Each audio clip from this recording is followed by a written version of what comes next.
जय श्री राम। आप सभी को राधे राधे।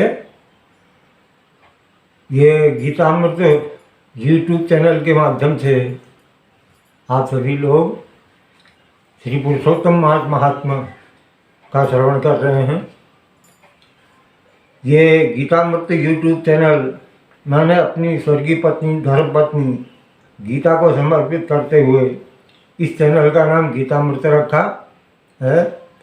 और आप सभी से प्रार्थना है कि लच्छेदार प्रवचनों को और क्या कहते हैं मनमोहक भजनों को आप दृष्टिगत न रखते हुए सीधे महात्मा का श्रवण करेंगे, ऐसी आशा है। अध्याय 8 से 12 तक हमने आपको द्रौपदी के पूर्व जन्म का वृत्तांत श्रवण कराया था। अब 13वें अध्याय से 20 अध्याय तक महर्षि वाल्मीकि जो हैं राजा दृढ़धनुआ को उसके पूर्व जन्म का वृत्तांत बता रहे हैं। आज 15वां अध्याय प्रारंभ कर रहे हैं। इस 15वें अध्याय के प्रारंभ में महर्षि वाल्मीकि राजा दृढ़धनुआ से कहते हैं कि हे राजन, पिछले जन्म में तुम सुदेव नाम के ब्राह्मण थे, तो तुम्हारे जो है कोई पुत्र नहीं हुआ था। इस वजह से तुम जो है व्यतीत हो रहे थे, विलाप कर रहे थे, दुखी थे।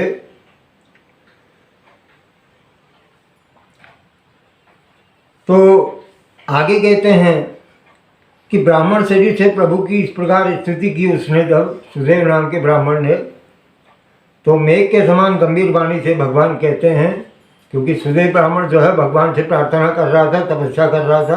तपस्या के बाद उसने प्रार्थना की, उसने पुकारा प्रभु को, तो भगवान जो है उसके सामने गरुड़ सहित प्रकट हुए थे। तो उसके बाद वो ब्राह्मण कहता है कि हे प्रभु, आप मुझे बताइए, आप मेरा दुख दूर कीजिए।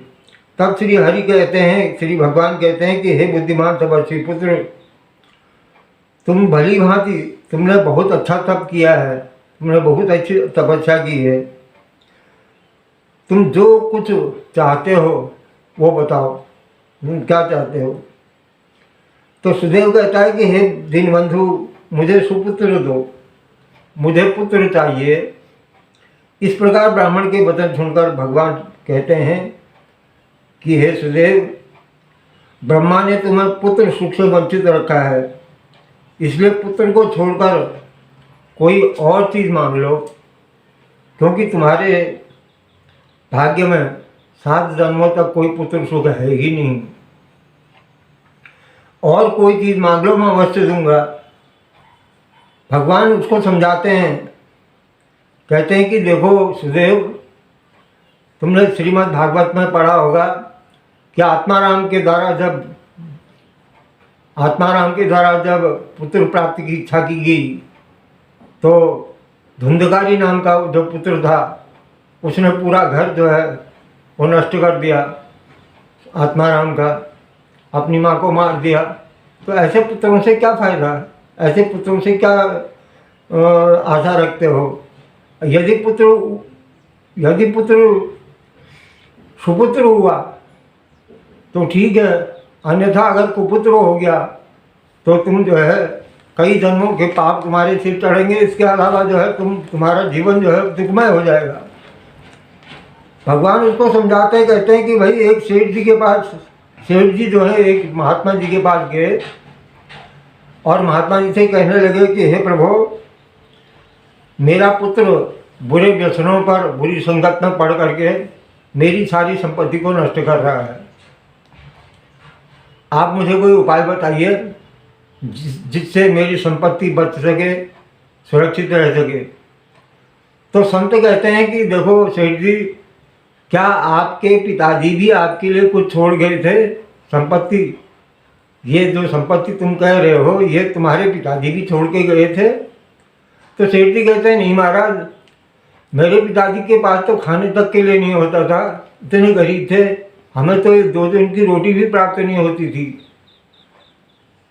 ये सब मैंने अपनी रात दिन की लगन से, रात दिन की मेहनत से और रात दिन की अपनी शक्ति लगा करके ये संपत्ति इकट्ठा की है, और आज मेरा पुत्र जो है उसको नष्ट कर रहा है, उस संपत्ति को। तो इस प्रकार नष्ट कर रहा है तो मैं बहुत दुखी हूँ। तो महात्मा कहते हैं, जो संत हैं, जो होते हैं संत हैं, वो कहते हैं कि हे सेठ जी, देखो जितनी ऊर्जा तुमने ये संपत्ति इकट्ठा करने में लगाई रात दिन, उतनी अगर उसकी आधी ऊर्जा भी अगर तुम अपने पुत्र के को योग्य बनाने के लिए, उसको संस्कार देने के लिए लगाते, तो आज तुम्हारा पुत्र संस्कारी होता। तुमने सारी ऊर्जा संपत्ति एकत्रित करने में खर्च कर दी, और पुत्र को सुयोग्य बनाने के लिए, संस्कारी बनाने के लिए, सनातन धर्म का अवलंबी बनाने के बजाय उसको ध्यान नहीं दिया उसके ऊपर, इसलिए तुम्हारा पुत्र बिगड़ गया। तुम्हारा पुत्र जो है संपत्ति नष्ट कर रहा है। अगर आधी ऊर्जा भी तुमने लगाई होती तो आज तुम्हारा पुत्र जो है सुपुत्र होता। तो कहते हैं कि पूत सपूत तो का धन संचय, और पूत कपूत तो का धन संचय। अगर पुत्र सुपुत्र है तो उसके लिए भी कोई धन एकत्रित करने की आवश्यकता नहीं है, संपत्ति एकत्रित करने की आवश्यकता नहीं है, क्योंकि सुपुत्र जो होगा अपनी बुद्धिमानी से, अपनी लगन से, अपने परिश्रम से संपत्ति इकट्ठा कर लेगा। यदि पुत्र को पुत्र हुआ तो भी संपत्ति इकट्ठा करने का कोई प्रयोजन नहीं है, क्योंकि वो सब नष्ट कर देगा। इस प्रकार भगवान समझाते हैं उसको, सुदेव नाम के ब्राह्मण को नाना प्रकार से समझाते हैं कि भाई तुम्हारे पूर्व जन्म के अनुसार तुम्हें पुत्र सुख प्राप्त नहीं है, इसलिए कोई और चीज़ मांग लो। इस प्रकार भगवान के कहने के बाद सुदेव नाम का जो ब्राह्मण था वो बिजली गिरने के समान जो है भूमि पर गिर पड़ा, निराश हो गया, विलाप करने लगा, रोने लगा। तो उसकी पत्नी जो गौतमी थी वो अपने पति से कहती है कि उठिए, हे नाथ उठिए, मेरा वचन भूल गए। मैं आपको बार बार समझा रही थी कि हमारे भाग्य में अगर पुत्र सुख नहीं है तो कोई बात नहीं, लेकिन आप नहीं समझे। अब भगवान ने आपको कह दिया है कि तुम्हारे 7 जन्मों तक तुम्हें कोई पुत्र सुख प्राप्त नहीं होगा, तो इसलिए आप धैर्य धारण कीजिए।